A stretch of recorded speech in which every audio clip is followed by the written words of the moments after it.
Hey guys, what is going on? Payne here once again, and welcome back to my Manchester United career on FIFA 14 on the PlayStation 4. And we are kicking things off with a massive, important fixture against Chelsea at Stamford Bridge. It's a must-win game, as Manchester United now find themselves in a difficult spot in the Premier League so early on. A loss here at Stamford Bridge certainly wouldn't help matters. We need to start picking up momentum in the Premier League. In the Champions League, we haven't been doing too bad, but it's the Premier League that I want to be focusing on the most. I want to pick up that 21st league title, and what will probably be my first trophy that I've won on the next gen version of FIFA 14. I haven't actually won a trophy yet, so I want to pluck that cherry. I want to win a trophy for the first time on the current gen. I want to see that celebration with this Manchester United side. For this game, Chelsea had the likes of Lukaku starting up front and Courtois, or Courtois, I never pronounced that name right, simply because, as you guys know, if you've been following this series, I simmed one whole season, which was the 2013 to 2014 season. Now we're in the 2014 to 2015 season, if you're still with me. And so, obviously, Chelsea, they recalled them players back from their loans, from their clubs like Atletico Madrid and Everton. And to be fair, those two players, they are top players, not only on FIFA 14 but in real life as well. Courtois, you know, I'm just going to call him Courtois, and you guys can rip into me in the comment section below. As we know, he's a top goalkeeper. Very hard to put anything past him, it seems, on FIFA 14. So I was going to have a difficult time, but with the strike force that I put out for this game, there would be no excuse. We've got Van Persie, we've got Wayne Rooney, Mata, former Chelsea player, and we got this free kick 32 yards out. I was hoping that Rooney could maybe power that one into the bottom corner, but Courtois, I think, had that one covered. He was positioned correctly. And seeing that I had most of my players up front ready for a set-piece free kick, Chelsea took the opportunity to hit us on the counter. Lukaku, very powerful striker. You don't really see that often nowadays. Lukaku was denied of going one-on-one with David De Gea as Raphael came storming in with that sliding tackle. A free kick, yes, but I think a yellow card, nah, I don't think that was worthy of a yellow card. A warning, yes, but De Bruyne did step up to take it and to put that one into the crowd. This game was so open. I was getting into it. Anything could have happened. Any team was there ready to put themselves into the lead. And Victor Moses, you need to watch out for him. He is full of pace, and he just dominated that right wing. Kieran Trout was finding it hard to keep up with him. Thankfully, that shot from Ramirez was weak, and it just allowed David De Gea to collect the ball nice and easily and throw that one out back to play.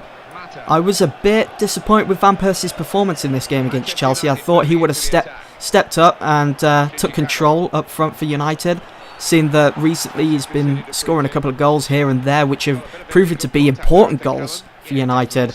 But it seemed as though it was Danny Welbeck and Wayne Rooney that was running the show for Manchester United. We got another free kick, 39 yards out, same sort of position, but a bit further back. So I thought I would go for the attacking set piece, swing that one in from Mata's boot, looking for Raphael at the far post. Raphael just couldn't get to it in time, so it went out for a goal kick. Game still stood at 0-0 just before half-time. Ivanovic swings in a cross, and Lukaku, danger man in the air. You need to watch out for him. Well, I don't even need to tell you about Lukaku. Very dangerous player. And of course he opened up the score right on the stroke of half-time, and it's just a no-no to let the opposition get a goal right on half-time. It just doesn't happen. It affects morale big time. And in the second half, pretty much as soon as we kicked off, they were looking for their second. Lukaku all over us. Ramirez was there. Ramirez gave that one back to Lukaku and fired it straight at David De Gea. Thankfully he got the save. It was our job now to get back into this game. We had to get back on level terms. It was a must, and Danny Welbeck did fantastic to work his way through the likes of David Luiz and Ivanovic there with his brilliant dribbling skills.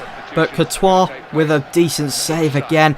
I did make a triple substitution, bringing on Banega, Van Persie. I've made a mistake. Van Persie didn't even start this game. What was I thinking? So Van Persie did come on. Well, where did I get that? Maybe I'm thinking of the game against our next game, which is against Wolfsburg. Maybe that's what I'm thinking of. There's just so much going on at the moment. So do excuse that, guys. And the youngster Januzaj also came on to replace Juan Mata against his former side, Chelsea. Hopefully, they would have added something, extra spark to this game. Feeling fresh, ready to get us back on level terms with Chelsea. But they did keep pressing. Chelsea, De Bruyne firing off a shot, as you just saw, which went wide. Look at this. Terrible defending. Terrible defending. Phil Jones couldn't do anything about it. It was poor positioning by Adil Rami. Why I signed him up, I do not know. So I'm thinking, come the summer transfer window, or maybe even in January, I'm going to have a clear out with the likes of Rami. I know I signed him up, but I feel as though I want to just go back on that and sell him and move on from there and bring in someone else. The weekend is finally over. Thank God, seeing that we picked up such a dire result against Chelsea. It was a terrible performance.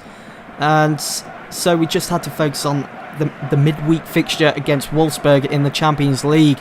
Last time out against Wolfsburg, it was at Old Trafford. We drew 2-2. It was a good game. I thoroughly enjoyed it, and I was hoping for more of the same. Hopefully this time around we could win here. And just to quickly clear things up, Van Persie didn't start in this game. I don't know what went wrong there. Seriously, what am I thinking? I've messed up completely. Maybe it was the Stoke game that I was thinking of in my previous video. There's just so much going on. But Wolfsburg opened up the score, and we'll move on from that. Hernandez started this game.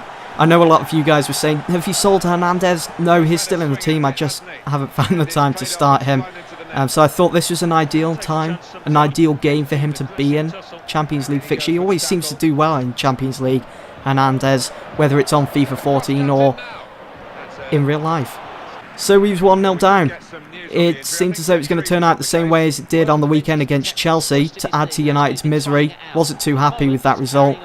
And Immobile made it 2-0 for Wolfsburg. Shot to the heart for Manchester United and their fans. There was still time, as Immobile scored that just before the hour mark. Don't know why he's doing that celebration, because in my knowledge he has never played for Manchester United, and he's not even linked with United, so don't know why he'd be celebrating like that. A 2-0 deficit is never good, and we did go on to lose that game away from home against Wolfsburg. We won't win the group stage, that's confirmed, but we can still qualify for the knockout stages. So I think we've got 1 or 2 games remaining, so we just have to focus on winning those, and hopefully we'll be through to the knockout stages. Our next game, our last game of this video, is in the Capital One Cup, the next round against Norwich City, and I was desperate to give this Manchester United side a bit of a lift in morale, seeing that we've just lost 2 games on the trot against Chelsea and Wolfsburg. So quarter-final time in the Capital One Cup against Norwich, a must-win. All we've got to do is win this, get through to the semis. We've got 2 games there, and then we could be on our way to Wembley. And it could possibly be our first bit of silverware of the season. Plus, I suppose it would be a nice little consolation to add to our season overall. Hernandez for United with our first opportunity of the game to open up the score and put that one way into the crowd on the half volley. Couldn't keep it down, couldn't control it, but it was a positive sign. It was to say to Norwich, we're just going to keep attacking you until we do break through your defence as much as you put them up. And look at how Kagawa lays off Ashley Young there, and the ball just lands to his feet. I went for the shot. I didn't even expect it to go into the top corner, but when that net was rippling, beautiful. Wonderful finish. Ashley Young was running in, making space for himself, and found that top corner just perfectly. Look at that for a replay. The ball curled away from the goalkeeper, who was full stretched. Couldn't even get a fingertip to it. 1-0 up against Norwich, and looking likely to go through to the semi-finals. Danny Welbeck with another cracking shot for Manchester United in the second half. Looking to make it 2-0. Got a corner. Nick Powell, who's starting in that central attacking mid-role for United in this one. Took the corner. The ball landed to the feet of Ashley Young. And this lad was on fire in this game. 2 goals in one game for Ashley Young. You don't see that very often, and they were both fantastic goals as well. Finding the top corner on the left and the right, beautiful stuff. And if this wasn't a lift for Manchester United, I don't know what is. Just take a look at that again on the replay. Perfect camera shot. Firing that one straight up into the top corner. And we'll see the camera move as well here with this one. Almost clipped the crossbar there. Very reminiscent of a Paul Scholes goal. That's what I like to do. That's what Manchester United do in real life. If you've ever watched them take a corner, they've always got someone like Rooney on the outside, never lingering around inside the box. He's on the outside, ready for the ball to fall to his feet. And the majority of the time, especially with teams like Norwich, no disrespect, but they like to stay in the box. They don't like to mark it outside. And then you'll see the ball fall to their feet, and then they get a great opportunity to smash that ball home. And did you just see Ashley Young as well? Bit of a glitch going on with the celebration. Gangnam style, mid-air. That's how he rolls. 2 goals in one game. Final score 3-0 to Manchester United. We go through to the semi-finals. So we end this video on a high. I do hope that you've all enjoyed, guys. I will see you all in the next Manchester United career mode video. Thanks for watching.